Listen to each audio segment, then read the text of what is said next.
서평만의 세상 읽기. 여러분 반갑습니다. 오늘 한일 비전 포럼 주최로 일본군 위안부 문제 어떻게 다루냐 하는 주제에 관해서 네 분 패널리스트를 모시고 이야기를 나눠볼 예정입니다.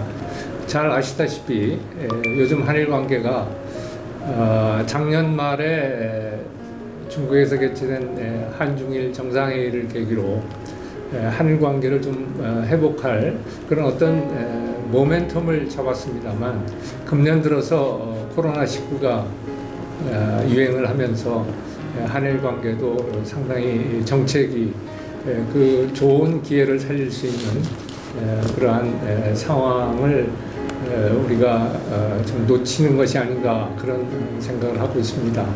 그런 가운데 코로나19와 관련해서 출입국 문제라든지 또는 작년에 일본 정부가 취한 통상규제 문제를 WTO에 제소하는 문제, 또 우리 한국 후보자의 WTO 사무총장 입후보 문제 등 여러 가지 한일 관계를 좀 껄끄럽게 하는 사안들도 지속이 되고 있습니다.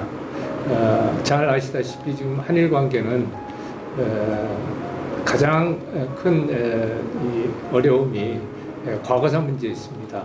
크게 두 개가 있습니다만, 강제동원 문제의 그 대법원 판결에 따른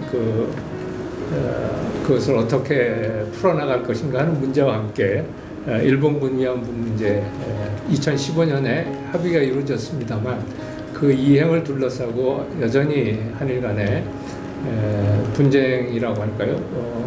어려움이 계속이 되고 있습니다. 그래서 오늘 이 두 번째 문제인 일본군 위안부 문제에 관한 진단과 해법이라고 할 수 있겠습니다만, 네 분 전문가들과 함께 차례차례 문제의 근원은 무엇이고, 또 현재 상태는 무엇이고, 앞으로 어떤 방식으로 해결을 추구해 가야지에 관해서 의견을 모으는 그런 식으로 진행을 하고자 합니다.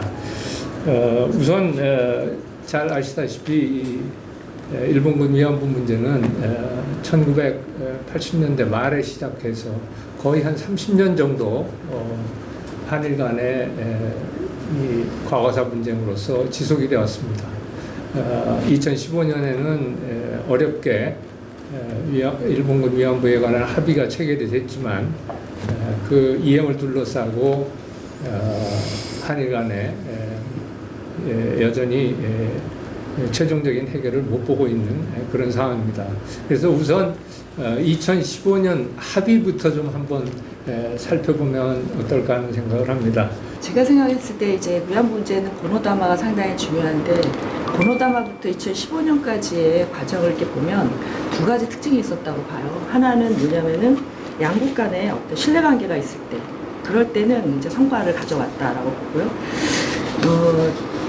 그 다음에 또 두 번째는 한국 정부가 어떤 정책의 주도권을 잡고 갔을 때, 그럴 때, 그러니까 선도적인 노력을 했을 때, 그런 때도 더 성과를 가져왔다고 봐요. 이게 대표적인 게 이제 김영삼 대통령 때 도덕적 우위를 우리가 딱 가졌을 때, 그래서 전 국민의 지지도 받았고 이제 이렇다고 보거든요. 그런데 이것이 바로 이 스탠스가 언제 깨지냐면 2011년에 그 헌법재판소의 위헌 판결 이후로 이제 깨지면서 양국 간의 신뢰관계가 저는 어려워졌다고 봅니다. 근데 이건 뭐냐면, 그 전까지는 이제 김영삼 대통령이 가지고 있었던 도덕적 우위를 가지고 우리가 대응하는 거였는데, 그게 이제 배상 문제로 이제 가면서 한국 정부가 스탠스를 취하기도 어려웠고요.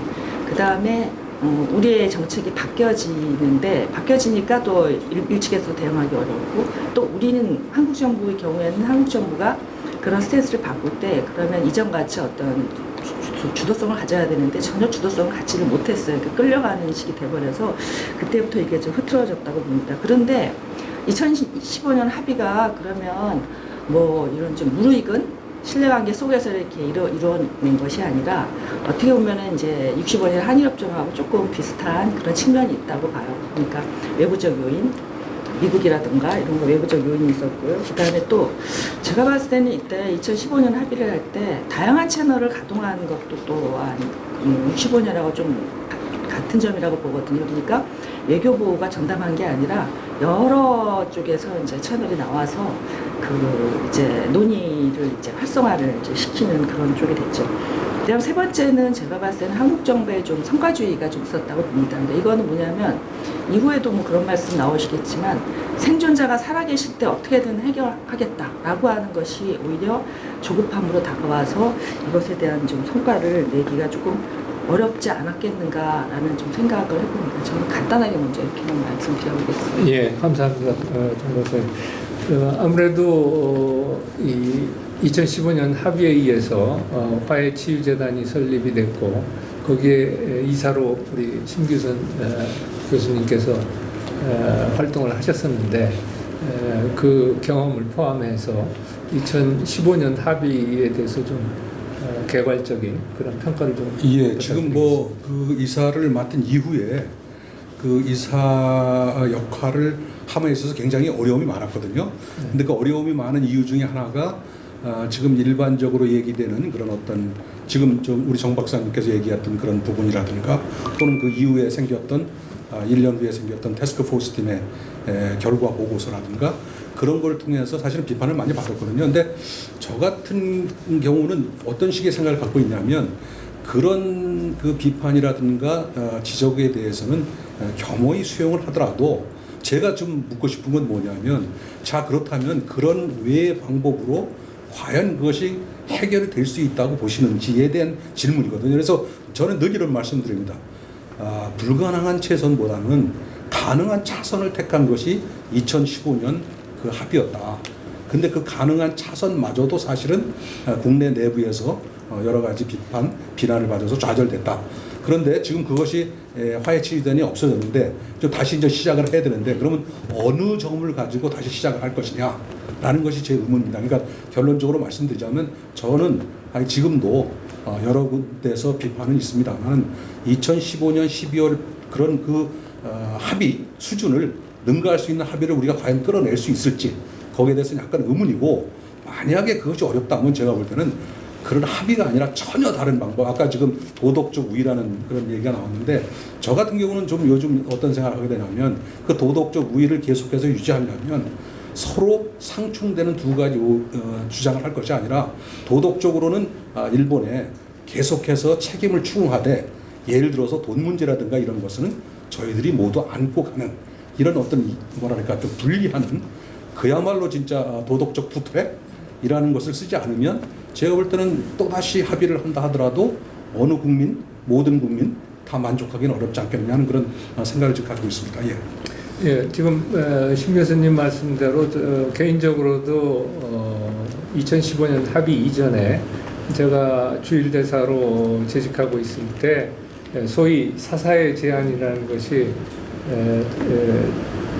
물밑에서 교섭이 돼서 이제 2012년에 제안이 됐다가 결국은 노다 정부가 의회를 해산하는 바람에 이제 끝이 난 그런 경위가 있습니다. 그래서 저도 우리 신 교수님 말씀대로 과연 이 문제를 외교적으로 해결한다고 했을 때 2015년 합의의 그 기본적인 줄거리를 넘어서는 그보다 훨씬 나은 그러한 대안이 있을까 하는 것에 대해서는 좀 의문이 있습니다. 물론 그 안에 있는 여러 가지 독소조항, 소위 독소조항, 그리고 또 합의를 채택한 이후에 이행하는 데 있어서 한일 양국 정부의 여러 가지 실수, 그런 문제점은 있었습니다만 그 합의 자체를 놓고 봤을 때에는 외교적 교섭으로 해결하는 데 있어서는 거의 최대한의 교섭 결과였지 않나 이런 생각을 하게 됩니다만 우리 양 교수님 어떻게 평가를 하시는지요? 글쎄 저는 이제 아무래도 위안부 재검증 보고서에 그 말하자면 작성 작업에 뭐 PF 위원으로 들어와 있었기 때문에요. 그래서 그건 상당히 이제 문제가 있었다고 봅니다. 그러니까 우선 국내에서 70% 이상이 하부가 파기돼야 된다는 것이 이제 일반적인 여론이었고 당시 2017년 대통령 선거에서 대부분의 후보자가 거의 100% 이것을 파기하는 것이 바람직하다는 그 여론이 있었죠. 근데 가장 큰 이 맹점은 뭐냐면 사실은 뭐 거기에도 문제점이 적지가 되어 있습니다만 하나는 이제 피해자들이 상당히 그 과정에서 배제됐다는 것은 분명합니다.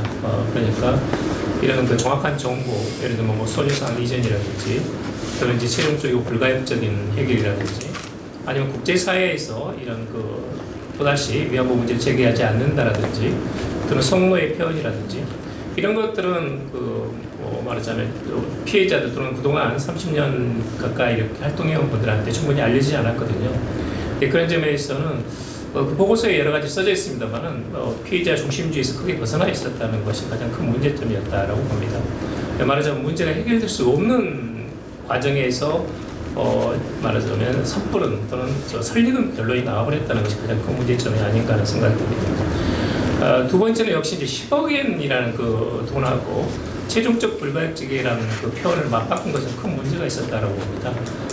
지금까지 이제 1993년부터 한국 정부의 일관적인 입장이라는 것은 뭐냐면 적어도 김영삼 정부 이후에는 우리가 도덕적인 우위를 지킨다. 국내 보상은 한국 정부가 담당한다는 것이었거든요. 근데 그 원칙은 한 번도 깨진 적이 없습니다. 저는 그 원칙이 깨졌다는 것이 가장 큰 문제라고 봅니다. 그러니까 적어도 위안부 문제에 있어서 우리가 93년부터 특별법을 만들기 시작해가지고 그동안 엄청나게 많은 정부나 민간에서 노력이 있었거든요. 10억엔이라는 돈을 가지고 이렇게 치환될 수 있는 상황이 전혀 아닙니다. 거기에는 이제 피해자들이 있고 또 피해자들이라는 것은 성차별, 민족차별 또는 이제 전시 성폭력들이 결합된 최악의 어떤 그런 상황이었거든요. 끔찍한 오바마 대통령의 표현을 빌자면 그런 것들은 어떤 국민 정서로서 쉽게 치유될 수 있는 부분이 아닌데 그 부분에 대해서 최종적 불가역적 소녀상 이전 또는 성노예 표현을 쓰지 않는다라는 등의 어떤 공개 비공개 부분에서 그런 하고가 있었다는 것은 큰 실책이었다라고 봅니다. 그런 점에서는 저는 어디까지나 이 문제는 해결되지 않는다. 해결을 위해서 노력할 뿐이고 그 과정이 필요하지만 몇 가지 중대한 좀 결함이 있었던 것이 좀 문제가 아닌가 하는 생각이 드는데 여러 가지 이런 그 외교적인 노력 부분에 있어서는 그 부분도 상당히 미진한 점이 많았습니다. 충분하게 외교부라든지 청와대 또는 피해자 단체 간의 소통과 대화라는 것이 너무나 부족했고 또 상당히 좀 외교상에 상당히 뭐 하나의 한일 양국 모두에게 좋지 않은 선례를 남겼다는 점에서는 대단히 유감스럽습니다. 2015년 합의를 보면은 기본적인 골격은 사사의 제안에서 나온 거고 사실 이 독소종이라는 것들이 2015년 합의를 하면서 추가가 된 것이고 그 이전에 사사의 제안의 경우에 보면은 일본 여기 대사가 피해자들에게 직접 사죄 의사를 표명하도록 되어 있고 그런 것들인데 왜 2015년에 그렇게 후퇴하면서 여러 가지 지금 양 교수님 지적하신 그러한 문제 사항들이 들어갔는지 그건 아마 좀 검증해 볼 필요가 있을 것 같고요.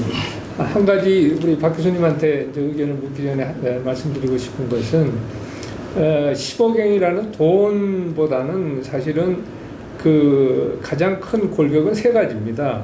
책임, 그 다음에 사죄, 그리고 배상입니다. 이게 왜 그러냐면 피해자 단체가 피해자들이 한국의 NGO를 통해서 요구했던 8개 항목 가운데 가장 핵심이 그 3개였습니다. 그래서 그 3개 항목을 일본 측하고 교섭하는 과정에서 절충을 해야지 되니까 타협을 해야지 되니까 이 일본 정부 예산이 들어간 것을 요소로 해서 우리는 그걸 배상으로 해석하고 저쪽에서는 인도적인 지원을 해석한 일종의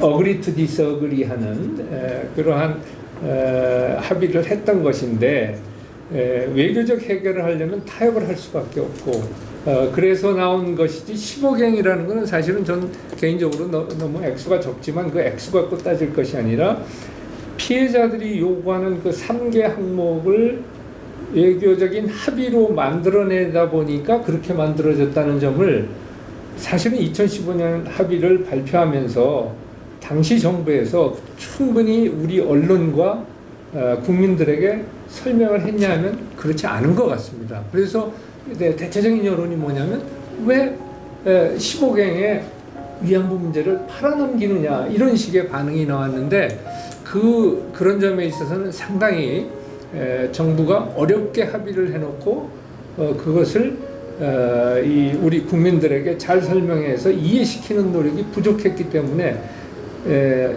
처음에 여론조사했을 때는 70% 지지해서 며칠 지나니까 70% 반대로 바뀌는 그런 일련의 과정도 아마 거기서 나온 게 아닌가 하는 생각을 하게 됩니다.